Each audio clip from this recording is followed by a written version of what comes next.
Welcome to another edition of Dan Frequently Asked Questions. We've decided to try and get these answers back to you quickly, so there'll be slightly less illustrations than they've been in the past, but you should still get all the value that you need.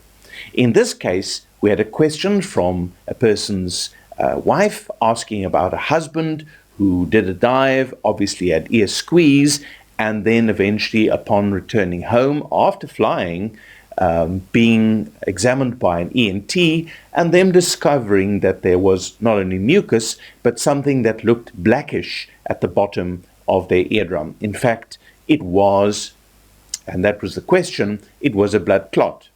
And the ENT was actually quite surprised that the diver was able to fly because equalizing could have been impaired.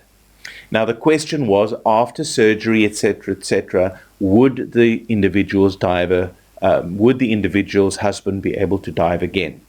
And the answer to that question is, in general, if the ear has not been a constant problem, and if the eardrum is healed, and if the ENT is happy, and if at least 6 to 10 weeks have elapsed since the surgery and equalization is normal and hearing has returned to normal, I see no reason specifically why the person wouldn't be able to dive. However, the diver should be cleared by their ENT and preferably see a diving doctor and confirm that their hearing has returned to normal. There's also a test called a tympanogram where they actually measure how the eardrum responds to pressure, and that can also give you a very good idea of both the integrity of the eardrum, in other words, that it's healed, there isn't a hole anymore, and secondly, that the person is able to equalize easily.